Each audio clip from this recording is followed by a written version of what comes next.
Bonjour à tous, bienvenue sur la chaîne Cours en ligne. Dans cette vidéo, on verra ensemble le fonctionnement d'un switch. Donc le switch, c'est un élément clé dans les réseaux informatiques.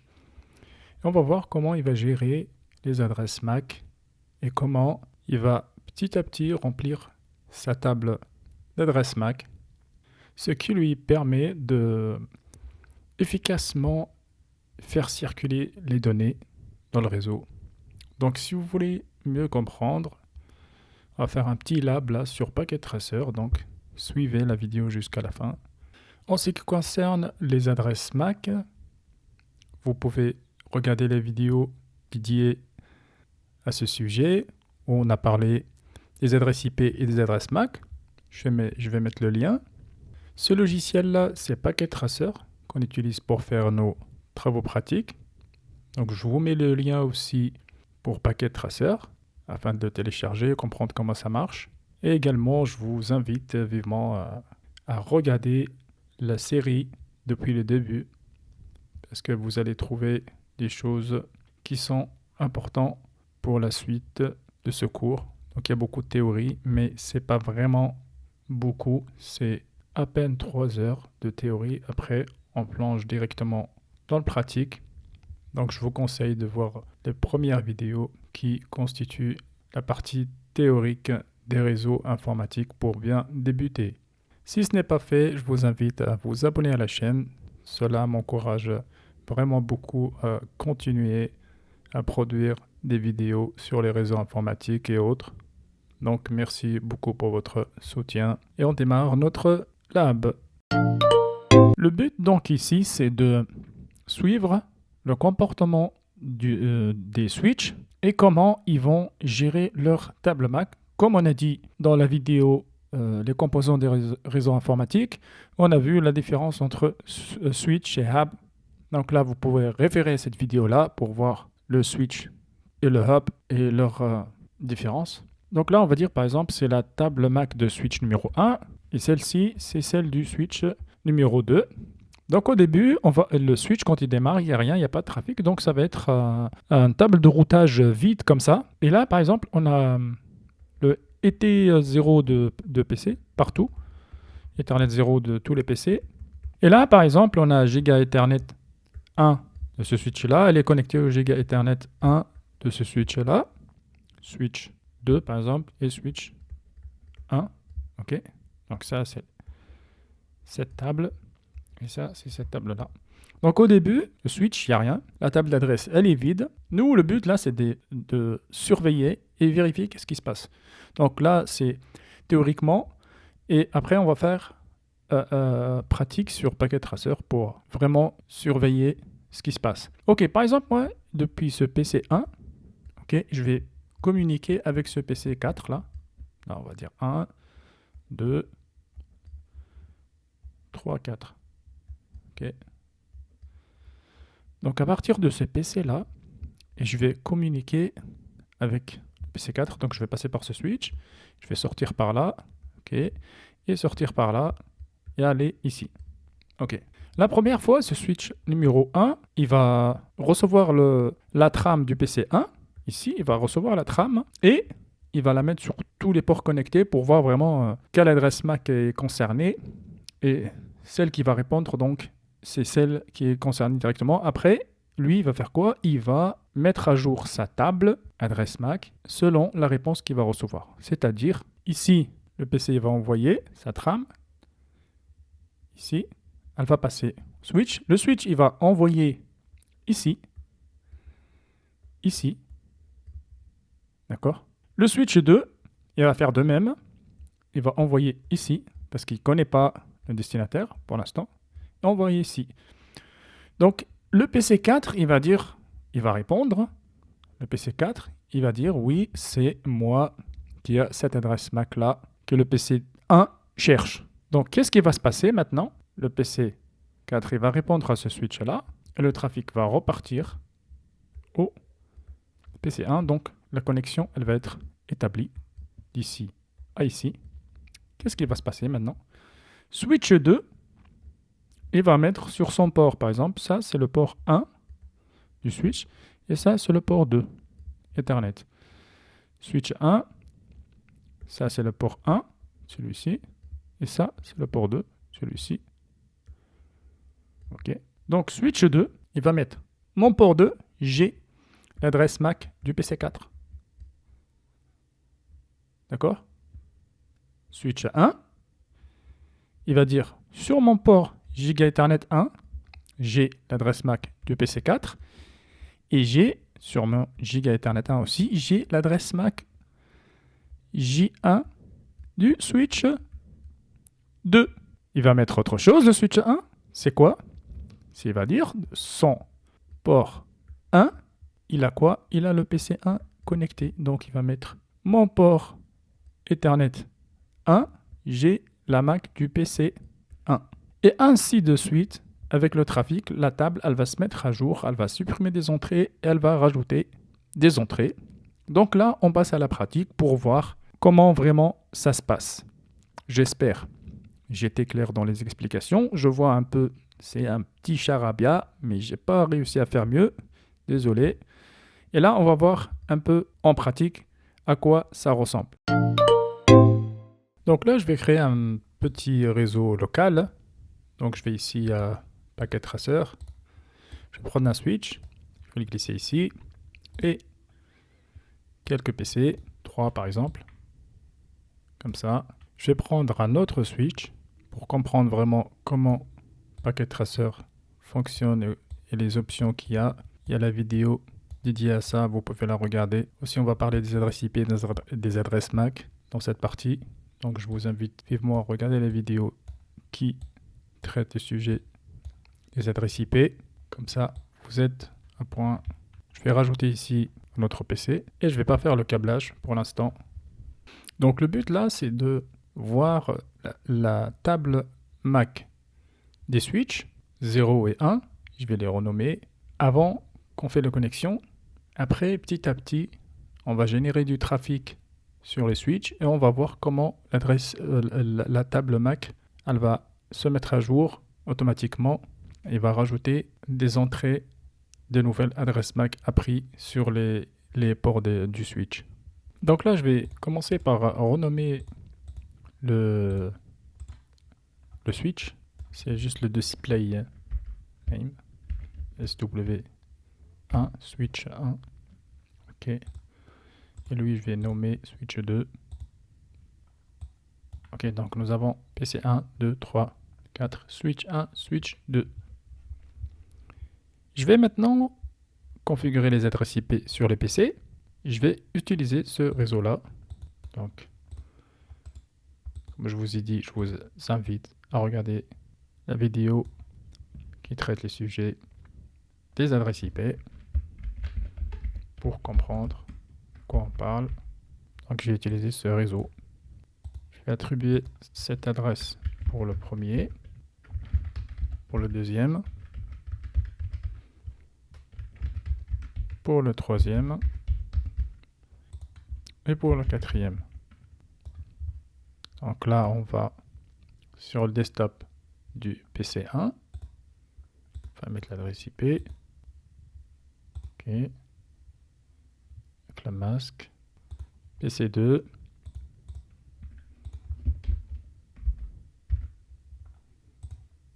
OK. PC3. Et PC4. OK. Maintenant, on va récupérer les adresses physiques, les adresses MAC de chaque PC. On va les noter à côté pour voir comment les switches ils vont récupérer ces adresses-là. Ils vont les mettre comme entrée dans leur table d'adresse MAC. Donc là, je vais taper une commande comme si je la tape sur Windows, parce que sur Windows, si on exécute la veille de commande en CMD, on fait ipconfig/all. On va voir la même chose ici. Ça marche pareil. Donc je vais faire cette commande là, ipconfig/all. Et j'ai les informations concernant ce PC1. Donc là, moi, je vais récupérer quoi? Parce que je vais connecter la façade Ethernet 0 au switch. Donc je vais récupérer l'adresse physique, celle-ci, copie. Et je vais la mettre ici pour information. Ok, donc ça c'est l'adresse MAC du PC1. Maintenant je vais voir le 2. Même commande. Espace all. Physical address, celle-ci. Ok. Maintenant le 3. Physical address. Copie. Tout ça, c'est juste pour avoir une visibilité simple tout à l'heure. Et PC 4.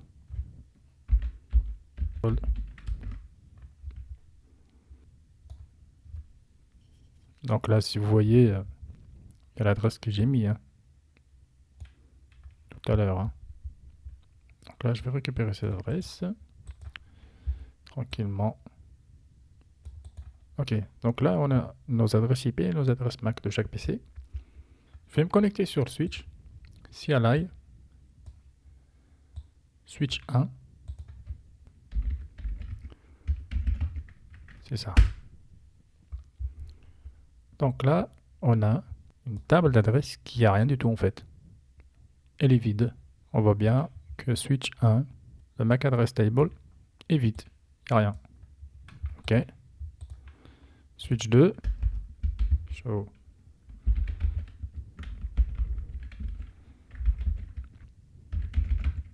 Address table.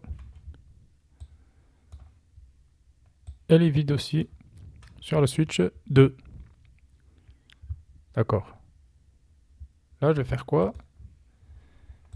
Je vais connecter les deux switches entre eux. Donc, je vais aller éclair, prendre mon câble. Je vais connecter les gigabits Ethernet 01 de ce switch vers le gigabit Ethernet de ce switch. Ok. C'est pas démarré. On attend. Maintenant, c'est démarré. Je vais rechecker la table d'adresse. Et là, si vous voyez, automatiquement, le switch s'est rendu compte que cette interface-là a changé de statut vers App. C'est-à-dire, elle était down. Maintenant, elle est App. Donc, elle est en ligne. Donc, je vais retaper la même commande. Je fais le flèche d'en haut. Je récupère la commande que j'ai tapée avant. Je vais faire ça. Et là, on a quelque chose. C'est quoi ça? En fait, si on voit bien là, la première entrée de sa table MAC, il voit sur son gigabit Ethernet 01, il voit cette adresse MAC là. Et cette adresse MAC là, en fait, elle correspond à l'adresse MAC de l'interface gigabit 01 du switch 2. Le switch 2, on va avoir la même chose. Je ferme ici, je me connecte. Donc on a eu le même comportement. Le switch s'est rendu compte que l'interface, elle est passée de down à up. Je vais faire des entrées et je vais taper la dernière commande pour voir.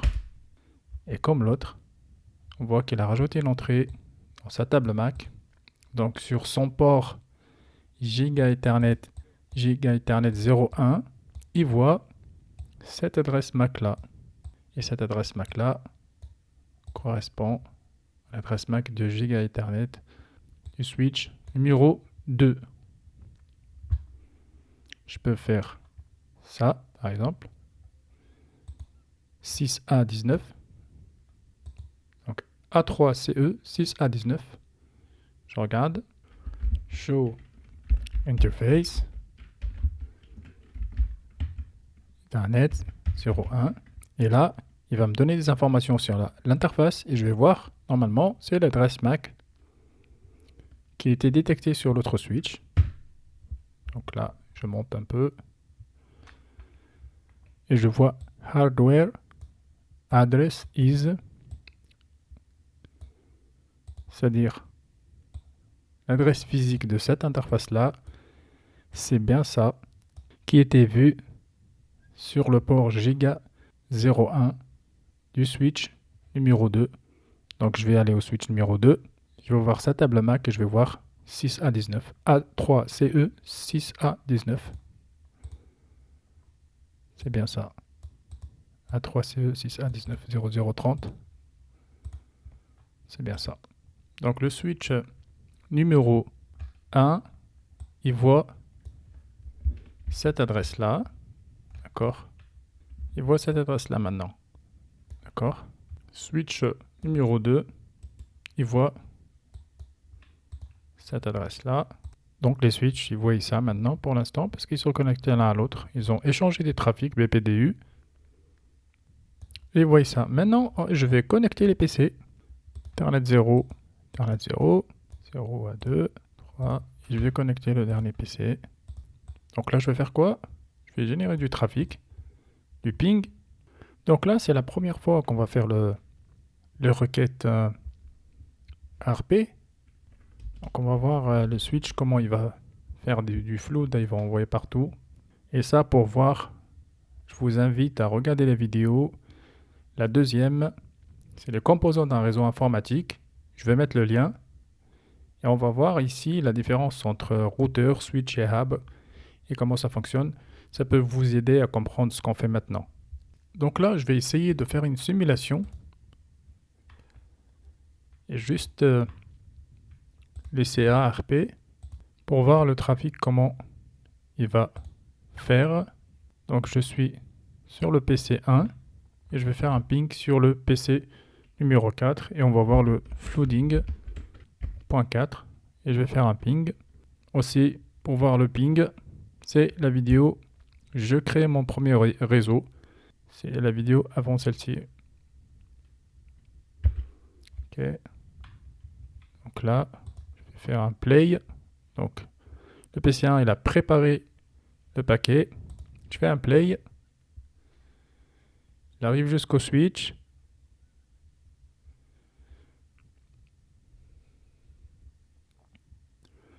Le switch, il ne connaît pas la première fois, donc il envoie à tout le monde. Il a envoyé PC 2, 3 et l'interface du switch 2. Switch 2, il a envoyé au PC 4 parce qu'il n'y a que lui qui est connecté. Donc PC 4, il a dit c'est bien moi. Et c'est revenu jusqu'au switch 1 et jusqu'à PC 1. Maintenant, le deuxième paquet, on va pas faire la même chose parce que maintenant, le switch, il connaît qui est connecté où. Il va plus faire de flooding, il va envoyer directement au port associé. Ok, maintenant, on va regarder les tables d'adresse MAC des switches. Tout à l'heure, on avait une entrée. Maintenant, on va voir. Maintenant, le switch 1, il voit quoi? Il voit sur le port 1 l'adresse MAC du PC1. Regardez l'adresse MAC du PC1. Elle est là. Il a détecté. Il voit sur son port giga, ici, il voit quoi? Il voit cette adresse-là de giga Ethernet du switch voisin et l'adresse MAC du PC 4 qui est celle-ci. Pourquoi? Parce que quand on a fait un ping ici, il a appris l'adresse MAC du PC 1 et quand il a fait un flood, il a eu ses réponses. Donc il a compris qu'il était directement connecté à ce switch-là, 2, et il a une réponse de sa requête du PC4 sur le même port. Donc il sait que sur ce port-là, giga 01, il a deux MAC, celle-ci et l'autre. C'est-à-dire pour joindre, la prochaine fois, pour joindre cette adresse MAC-là, il sait qu'il doit passer par le giga Ethernet 01. Maintenant, je vais faire quoi? Je vais vérifier table MAC du switch 2. Donc, sur son Fast Ethernet 1, il a le PC4 qui est connecté directement. Et à partir de son giga Ethernet 01, il sait qu'il peut atteindre ce deux MAC-là, ce qui correspond à PC1, ici. Celle-ci, c'est bien PC1.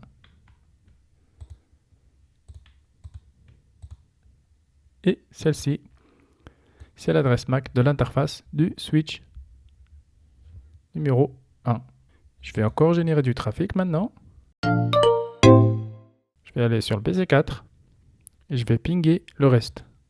Le PC1. Ok. C'est bon, j'ai généré du trafic. Je vais faire sur le PC2, PC3 et PC4. Ok. On est bon maintenant. Je vais vérifier encore table MAC du switch numéro 2. Donc là, on a 3 entrées. Je vais réessayer encore. Et là, j'ai 5 entrées. Switch 2, IC, qui est sur son port Fast Ethernet.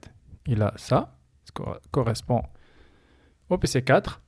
Par contre, tous ces Mac-là, ces 3-là, il peut les joindre que par Giga Ethernet 0.1, ce qui est logique, parce que pour atteindre ces 4 là, il faut passer par ici. Joindre switch 1, PC 1, PC2 et PC3. Donc c'est tout à fait logique ce qu'on voit sur la MAC Address Table. Je vérifie celle du switch 1. Switch 1, normalement, sur Giga Ethernet 0.1 à lui, on va trouver juste 2 entrées, ce qui correspondent au switch voisin et au PC4. Les 3 autres, ça va être FA01, FA02, FA03, où les PC sont connectés. On vérifie. Donc je fais juste flèche de haut, je récupère la commande. Pas besoin de la taper en entier. Hop. Donc comme je vous ai dit, Fast Ethernet 2, 3, 1. Donc on voit, c'est bien les adresses MAC qu'on a récupérées tout à l'heure. Donc là, 4091, CF03, PC3, 3A6A, C6, PC2, FA02 et A9, 6A, FA01, PC1. Et pour rejoindre l'autre switch et le PC4, on passe par Giga Ethernet 0.1. C'est obligé qu'on passe par là pour rejoindre ça, ce qui est normal. Donc c'était une petite vidéo pour voir comment le switch opère, comment il apprend. Pour comprendre vraiment la différence entre switch et hub, je vous invite à regarder la deuxième vidéo de la série qui parle des composants des réseaux informatiques. Et j'espère que vous avez appris quelque chose. Cette vidéo, elle était utile pour vous. Et je vous vois dans la prochaine vidéo. On va continuer à avancer sur notre cours des réseaux informatiques. Merci beaucoup et n'oubliez pas de vous abonner. Cela m'encourage beaucoup à continuer à produire des vidéos sur les réseaux informatiques. Merci beaucoup. À plus.